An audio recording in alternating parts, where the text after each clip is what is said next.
We are back. Welcome back into the Pigskin Cafe. My name is Hampton Sipper, and I will be your host this evening. And joining me tonight, making his long awaited return, and now a married man, the correspondent at large himself, Graham Haney. Graham, thank you for joining me tonight. Oh, wow, we're pumping up the crowd. How are you, Well, man? got to make some noise, Hampton. Got to get the Pigskin Cafe riled up.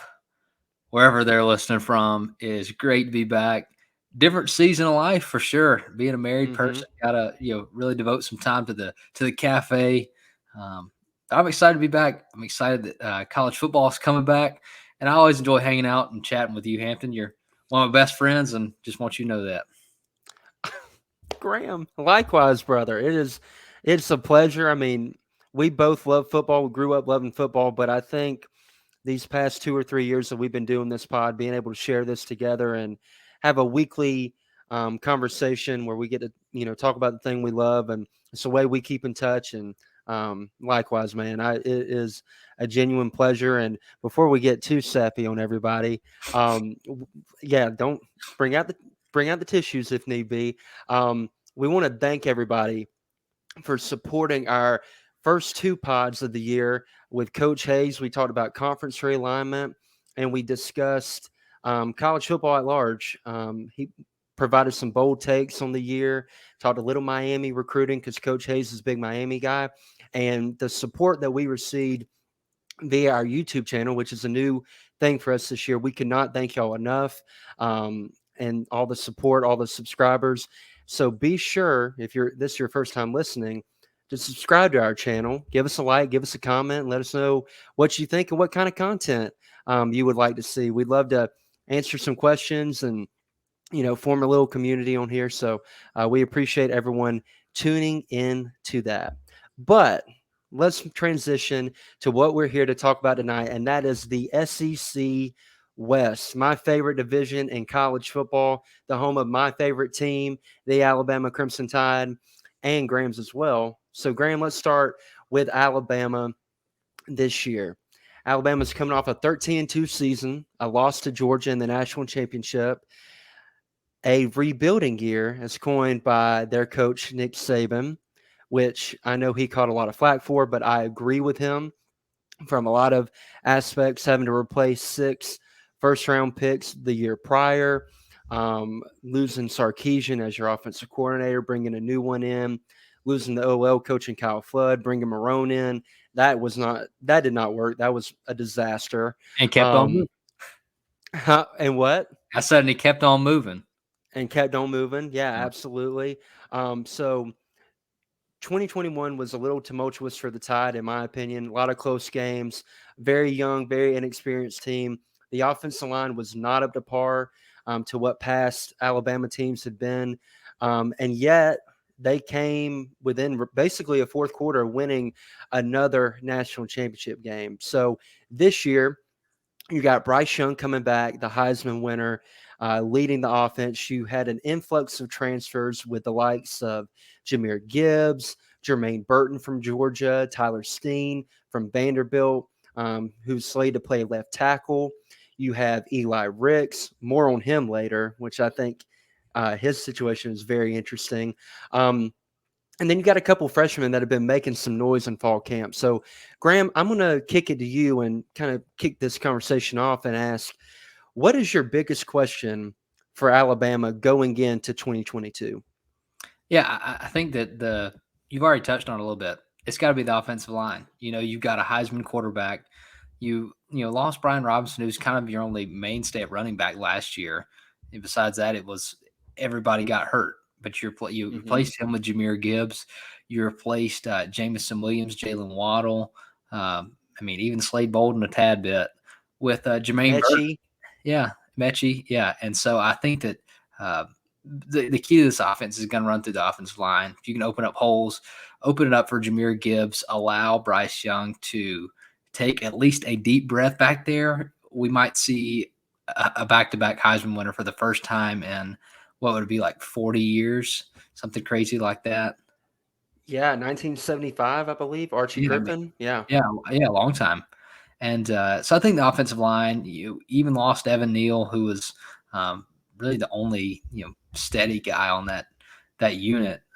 Really young, but I mean talented. They've got the talent. They've got the intangibles to be an elite offensive line. New coach, like you said, Marone is now a part of the Snake Oil Salesman committee in New Orleans with the Saints. And you replace him with, I can't remember the guy's name, but comes from Kentucky. Go ahead. Eric Wolford. Eric Wolford from Kentucky. Right. Yeah, and so you replace him with a guy that knows the SEC, that has consistently developed offensive linemen going back several years. And Kentucky has always had the ability to run the ball, even when their quarterbacks could not throw it. They still could run for 300 yards a game when people knew it was coming, which really speaks to coaching and game planning and preparation. Mm-hmm. So I think that if this offensive line unit is takes a step in the right direction, I think Alabama has got to be the favorite for the national championship again. I think Hampton, you brought it down to the fourth quarter. I might even take it down to an ACL. I mean, if there's not an ACL injury, the game could have been, it could have completely gone 180 degrees different. So I'm excited for this Alabama team. Lots of young guys, lots of new faces. But the thing that is not different for the most part is his coaching staff. I think that's really important too, is you bring back, Bill O'Brien, Pete Golding's still there, which is big because Alabama hasn't been able to bring back both coordinators, in years. I don't even know if they've ever been able to do it under Saban's tenure. Hampton, you might, be able to recall that a little bit better. But I want to say 2013. No, 2015 with Lane Kiffin and Kirby Smart. So that's right. 7 years. That's still a long time. Yeah, I mean, because when you change coaches, you're changing teams. I mean, you're really just switching everything up because coaches recruit players that fit their scheme. They recruit players that they know will fit their personalities as coaches. What kind of players, what men, what teammates they want to have as part of their scheme. And for years we've had to keep adapting to have new quarterbacks in different systems, learning a new offense every single year. And it's just amazing how Alabama's been able to keep it up.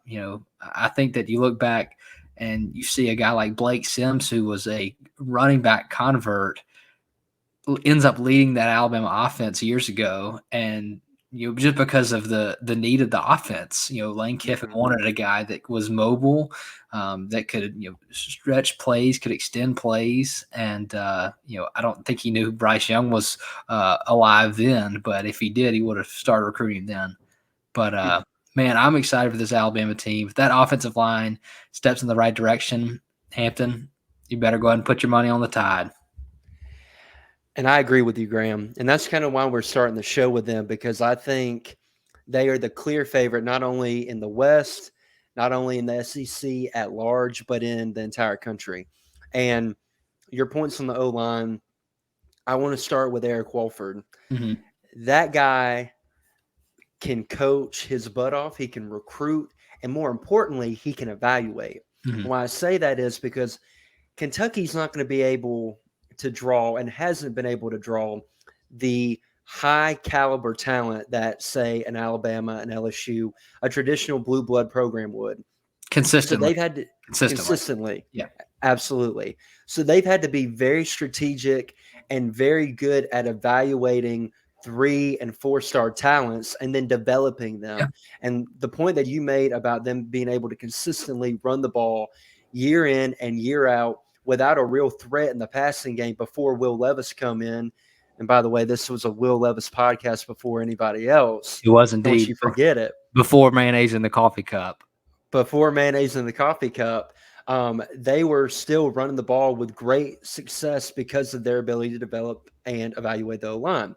So you take that mind and that approach and you put it with the OL room in Alabama where the cupboard was not bare. Alabama's recruited very well at the offensive line position. So you get Tyler Steen in from Vanderbilt, who friend of the pod, Jimmy Stein, has said that he has heard coaches are very surprised at how good he's been. He's better than they thought he would have been coming in. Do I think he's going to be an Evan Neal? Absolutely not. I don't think he's on that level, but I think he's going to be more than adequate. I think he could be an all SEC type player and really solidify the left side of that line. So I think that is a win.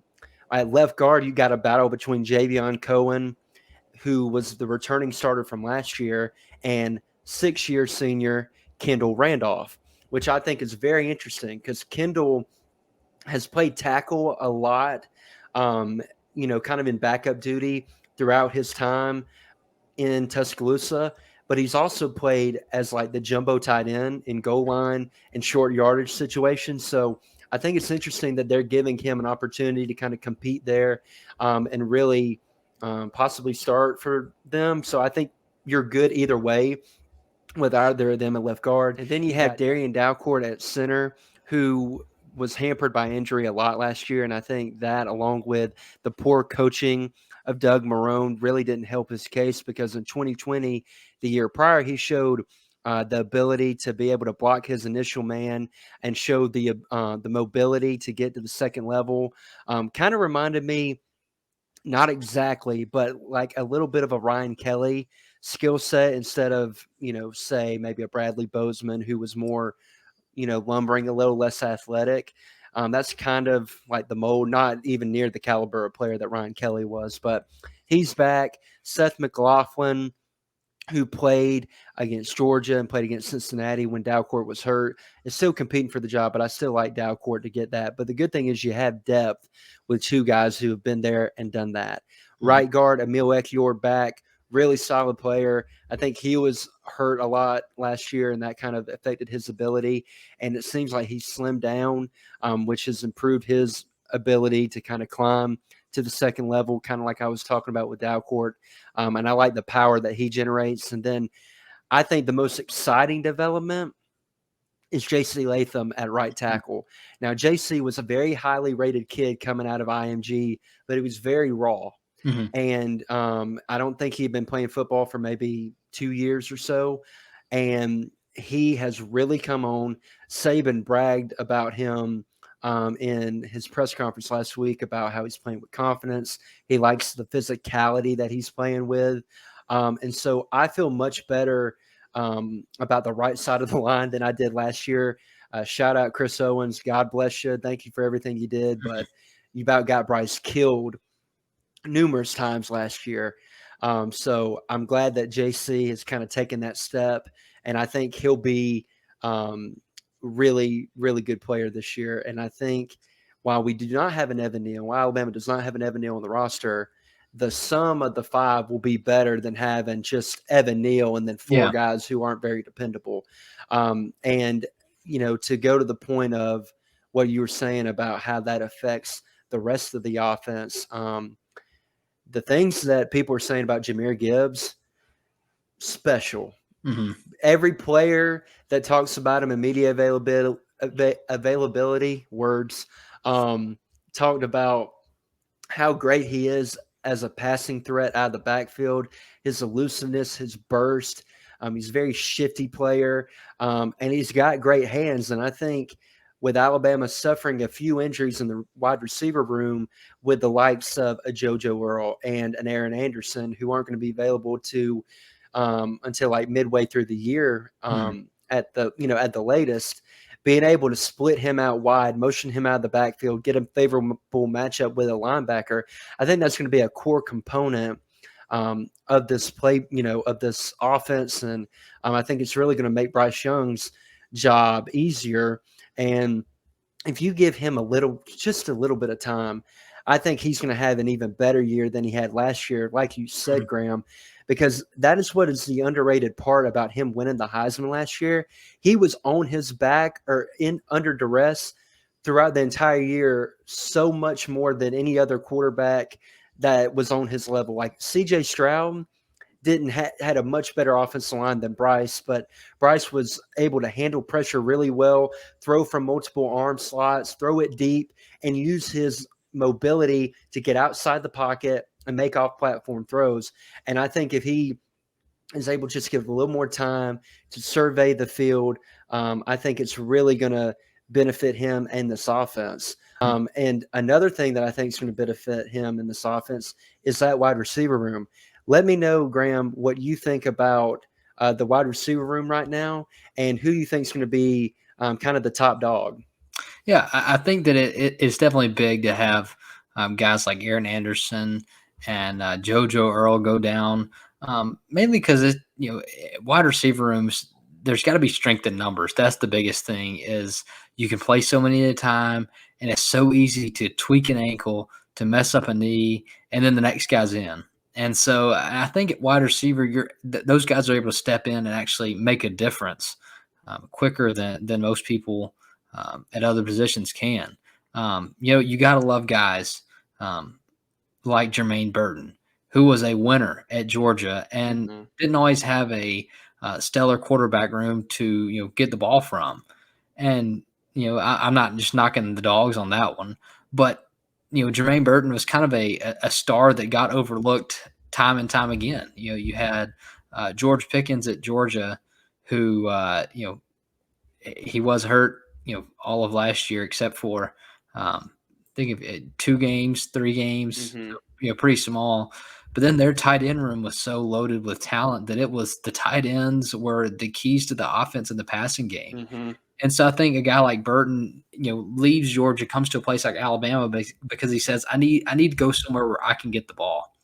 And so that was a big get for Nick Saban and Bill O'Brien in this offense, and helping Bryce Young take that next step. And after winning a Heisman Trophy, having 2 guys get drafted out of the wide receiver room, one being a top 15 pick, the other going in the middle rounds. That's a lot of talent you're having to replace just instantly. And I think that a big reason why Saban and Bill O'Brien went and got a Jermaine Burton is they said we need some experience because we can't just leave Bryce Young and force him to teach every single young player how to take that next step and how to be an elite receiver. And I think Jermaine Burton will do that. So, I know he's the star. I know he's the name everybody knows, but I think these Alabama offenses have consistently, strived around having a star receiver. And I thought last year we expected it to be Mechie, and it ended up being Jamison Williams. The year before that, it was Judy. The year before that, it was Calvin Ridley. The year before that, it was Amari Cooper. It was like we've always had these stellar receivers, and I just think Jermaine Burton. I'm not saying he's in that same category of elite, but I think he's one of those guys that he has to be the go-to on the outside. He's got to be the breadwinner. He's got to be the playmaker. When Bryce Young needs to convert on third down, I think he's got to be able to trust Jermaine Burton, which is hard to do in these young guys. I think we saw it in the second half of the national championship game where these young receivers had to step up. And I'm sorry if as they say, if you're not going to be the one, you got to go. And as you can see, some of them have gone. So I think that that's the nicest way to say it. But I think that like I said, the receiver room's got to be strength in numbers. And if a guy like Jermaine Burton can lead that group, then this wide receiver core could be just like the rest of Alabama. And I agree, Graham, and I'm with you on Burton. I think he will be the number one. He will be the first, read in the progression. Going to be a safety valve, but he's also going to be a deep threat. When JT Daniels was the quarterback in 2020, he kind of showed that side of his game more. I mean, I remember when they played Alabama in 2020 and him coming in to Bryant Denny, and I was very impressed with him. I mean, I was more impressed with him than George Pickens, to be honest, with the little nuances in his game. Very good route runner, very good hands, good burst, explosive. So I think he has that job wrapped up. I think the storyline is who's behind him. You got Trayshawn Holden right now, and Ja'Cory Brooks seem to be the other two, number one receivers. Jojo Earl was that, but then he went down with a broken foot, and we hope for a speedy recovery for him because apparently he was having a really good fall camp. So you got Holden and Brooks to kind of round out that first string, and then the other the guys behind them, you would have thought Tyler Harrell from Louisville would have come in and kind of set the world on fire. But I think it's been a little bit of an adjustment, not only from the type of offense that Alabama runs as compared to Louisville, but also a little bit of a culture change. And that's understandable. I mean, Louisville is not Alabama. No. And I don't think he's having a bad attitude. I think he's just kind of having to get used to how Alabama does things. So, and he's been hurt a little bit too. I think that has contributed. So he's not even right now, I don't think, getting like second team reps. I think he's more third team. But Kobe Prentice is a guy. He's a freshman. I believe he's from Calera. And Alabama signed a really impressive receiver class this past year. And I liked him a lot. I liked his tape a lot. I did not think he would come in and make this immediate of an impact. So that is definitely a name to watch. And then Christian Leary, who I thought looked really good in A-Day. Granted, it's A-Day. It's a spring game. So I'm not going to put a lot of stock in it. He's kind of, going into that second string slot role. And I think he can be a valuable player for the team this year. So receiver is something that I'm confident depth will be developed. I'm confident when JoJo gets back and Aaron Anderson that they'll contribute a little bit, especially JoJo. But I think it's still a room that is in development and is not a finished product yet. For the running backs, the only thing I want to add before we kind of transition the defense and wrap up the Alabama talk is we talked about Gibbs and what a player he's going to be. But don't count out Jace McClellan, who's coming back from injury, Roydale Williams, same thing, and Trey Sanders. I think all three of those backs are really good. And I think Jace, he showed last year before he got hurt, he can catch the ball in the backfield, and he can be a really effective weapon in that way. And I think what would be great is doing a two-back set with both him and Gibbs and having that double threat to come out of the backfield. I mean, that's going to be a pain for linebackers. Then you split them out wide and get a matchup on the outside and go 2014 Blake Sims to Kenyon Drake versus Florida style. I mean, I think there's a lot that Bill O'Brien can do with the weapons at his disposal. And going back to the line, he's going to be able to implement a lot of longer developing plays, longer developing routes because the O-line is going to be more intact. And I believe Alabama's going to be able to run the ball more. So when you put the whole picture together, as good as Alabama's offense was last year, and they were good, Bryce was great, won the Heisman, I think it's going to be even better this year because I think it's going to be a more nuanced attack and going to be able to attack your defense, and kind of defenses are going to have to pick their poison. So I'm really excited to see that. And we've got scrimmage number 2 coming up this weekend. And so that's another opportunity for the offensive line to be solidified and that wide receiver room to really come together and for some guys to step up. Now let's transition the defense really quickly. A lot of experience returning. The defensive line, you got DJ Dell, Justin Boydby, my guy Byron Young, who I'm a big fan of. I think people are sleeping on and just saying, oh, he's just a guy. He's just a role player. I think he can be a Fedarian Mathis type guy. Every time he's on the field, he flashes not only by just, occupying blockers and letting the linebackers come up and make the tackle. He makes plays in the backfield. I think he can show a little better pass rush skill set, a little more in his arsenal there, but I've been very impressed with what I've seen from him over his, previous 3 years. But behind them, you got a guy like Tim Smith going into his 3rd year. Jamil Burrows, same thing, who I've heard great things about both, especially Burrows with his pass rush ability. I know in the spring they were tinkering with a lineup where they had him as the lone defensive lineman, and then I think Will Anderson and Chris Braswell at the outside linebacker spots, and Dallas Turner shifted back in the inside linebacker, and then Dallas blitzes from that position. I think that's going to be a scary personnel package, and I think with his pass rush ability and being able to kind of man the middle, he's going to be a big player. Tim Smith, really high on him. But the name that has caught everybody a little bit by surprise, but is really exciting development, is Jaheim Otis. Guy comes in, he's like 400-something pounds, and he's lost 70 since he's been on campus in January or February. And we heard a little rumbling in the spring that, coaches are really impressed with his work ethic and his determination to lose weight. Mm-hmm. But he's doing more than that. He's making plays on the field, and he's getting reps with the first team. I mean, Pete Golding said he's nearly unblockable. We can't move him.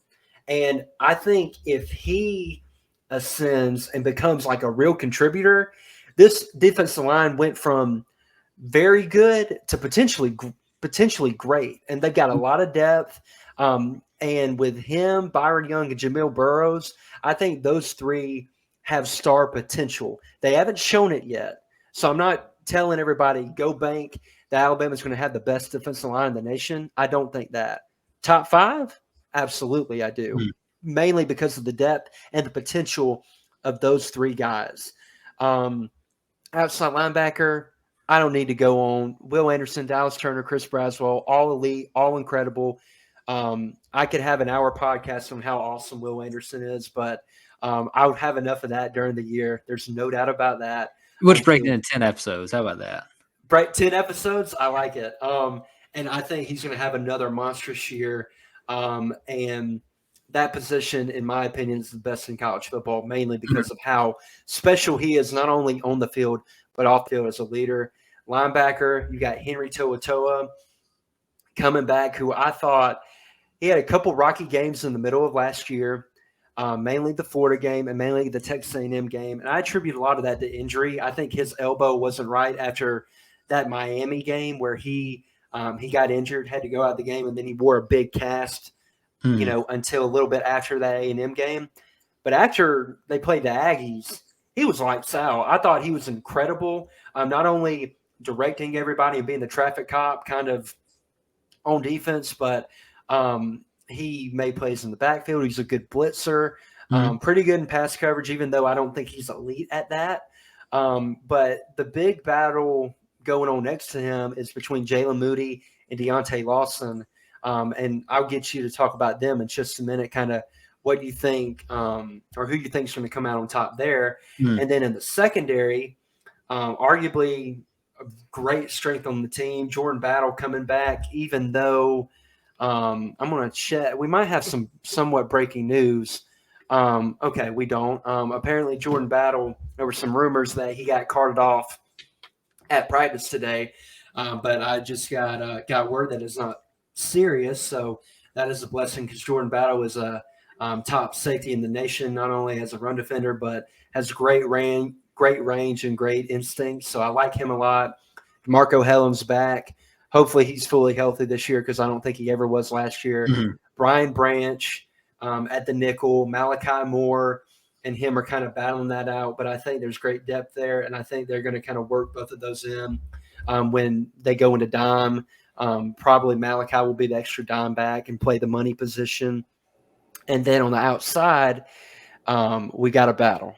We've got, I think everybody, you and me both, Graham, thought it was going to be Kool-Aid McKinstry and then Eli Ricks, the transfer from LSU. And Eli Ricks, I think we were underestimating a little bit. He came in with a shoulder injury. So he wasn't really able to practice in the spring. He wasn't really able to weight lift and be a part of the strength and conditioning program. So he's a little bit behind the 8 ball. Yeah. And Kyrie Jackson, who played a lot last year and I thought did a good job, he is right now, I think, slated to be the number 1 corner opposite Kool-Aid. But you also have Terrion Arnold, who I'm a big fan of. He's a second-year player, redshirt freshman, and he's apparently making a move. Saban called him out by name, and with Eli Ricks not practicing since the last scrimmage, apparently, Saban said he's got a little bit of a back issue. I'm getting a little worried, Graham. I'm getting a little worried that he is not going to be penciled in starter game 1. Yeah. So I know I talked a good bit, and I apologize for that. I just kind of want to set the scene for the defense of Alabama, and I want to ask you 2 questions, and then I'm going to let you run with it. Are you concerned about the corner position with the development of Eli Ricks not being ready to slide in to that starting cornerback position? And if so, obviously tell me why. But who do you think kind of comes out on top? And then what do you think of the linebacker, the inside linebacker next to Henry T? Who do you see winning that battle? Yeah. So I mean, you asked me if I'm concerned about the corners on Alabama's defense. The answer is no, and it's simple. Josh Jobe is not there. Hampton earlier, we were big fans of Will Levis. Well, we were big haters on Josh Jobe, and he proved it. Graham more than me. Yeah, he proved it time and time again. Why we were not the biggest fans, why we were critiquers of Josh Jobe. So if anybody, if he's not there, I'll trust anybody. But it will. We were expecting Kool-Aid to be this immense talent, and I think he was kind of a little bit overwhelmed his first year with not that size plays a huge factor in it, but he's going against people that are just as good as he is, and he wasn't used to that with Pinson Valley High School, and Kyrie Jackson coming out of Scuba in East Mississippi. I mean, the guy's got Buddy Stevens represent, baby. Right. I mean, the guy's got NFL talent. He's got NFL length and size at that corner spot. So in the same way Eli Ricks does. But I think this is Kyrie Jackson's spot to honestly lose. Hampton, you talked about the Eli Ricks injury situation, and it just seems like whenever we have somebody that misses part of the spring and part of the fall, they never seem to just pick it up and start game one, because it's one injury after another, and that's not the player's fault. That's not the physical therapist's fault. That's not the strength staff's fault. It's just how the ball rolls sometimes.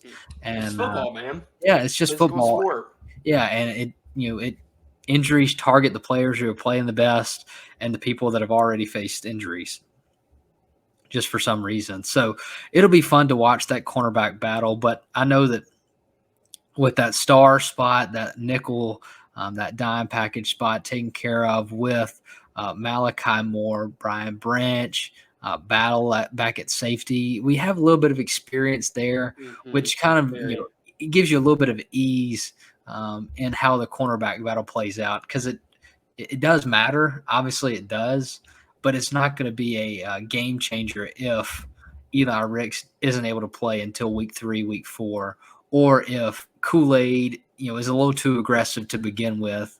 But I think that cornerback spot is going to work itself out. We know that Coach Saban is a DB specialist, and the top end talent isn't there like it has been in years past in the top 5 pick expectancy. But the floor is not there. The floor is still fairly high. You're not going to go get somebody that's going to get cooked like Josh Jobe every play out there. Once every blue moon, it's going to happen, but not at that level. Well, you know what's going to help that cornerback room? Yeah. Will Anderson and Dallas Turner rushing the passer and not allowing the quarterback to hold the ball for more than 2 seconds. Yep. And then you wanted me to transition to that linebacker group. I mean, Hampton, you mentioned it. You've got Will Anderson on one edge, Dallas Turner on the other, Byron Young in the middle, Henry T, playing that middle linebacker spot. I mean, I don't know what an offense is going to do. Like, do you take out, do you commit to stop Will Anderson and open that up for Moody and Dallas Turner and Byron Young to make plays? Do you try and even it out? It's really tough to see. But Hampton, I think that you probably know the linebacker group better than I do, so I'm not going to go.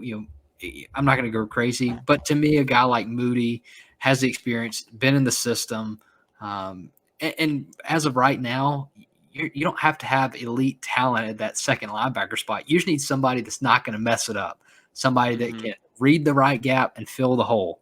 You're not looking for somebody to blitz from 10 yards, 10 yards behind the line of scrimmage to in half a second. You're looking for somebody that can play coverage, that can stop the run, and I think that both those guys you mentioned, they're capable of doing that. With Henry T leading the way, I'm not concerned either. Well, I think with the linebacker position, I think Moody is a very capable player, very experienced, as you said, very dependable.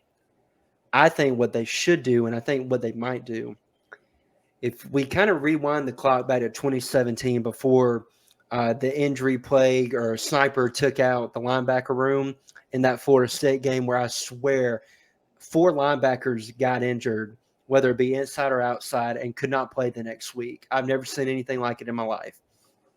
But in that Florida State game, you had Rashawn Evans and Sean Deion Hamilton as your base guys. Yeah. Then you rotated in Dylan Moses and Keith Holcomb in sub packages. I want to say Keith Holcomb was your linebacker in nickel.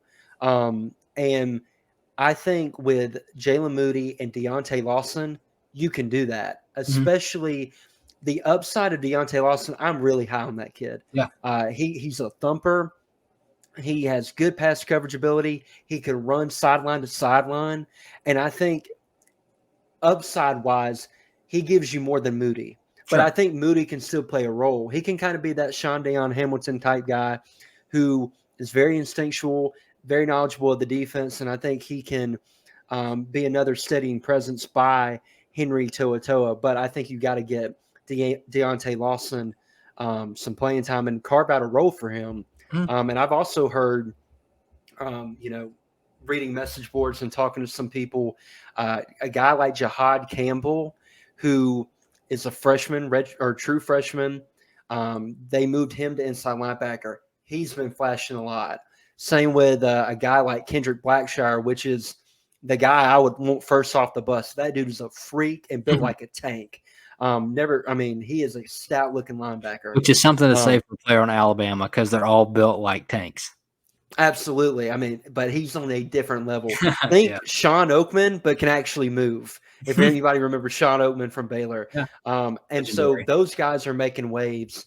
So I feel really good about that position. And the last thing I'll say about the corner spot is I think either way they go, I think Kool-Aid is going to have a huge year. I think the thing you talked about last year, you could tell he was a freshman, and you could tell he was right out of high school, just from a strength and conditioning standpoint. He was a little smaller. I think he's put on some weight, and I think he's going to really show off and display his ball skills this year because he was a great receiver in high school, and I think that's what's really appealing about him to me as a DB is his ability to play the ball in the air, get turnovers, get interceptions, and so I think he's due for a big year. And I think between Kyrie and Eli and even Arnold, I feel fine at that position. So overall, Alabama's going to be good, y'all. They're going to be really good. And I know we kind of went in depth and broke that down. But man, you can't help but not get excited about the team that Alabama's going to potentially field this year. And we will probably be back next week, kind of talking. May have Jimmy Stein on if I can get him on, and talk about the revelations we learned from the next scrimmage, because that is kind of like it's payday. It's time to earn that starting spot in that second scrimmage, because after that, it's getting ready for Utah State and getting ready for the rest of the year. So, Graham, great talk on Alabama.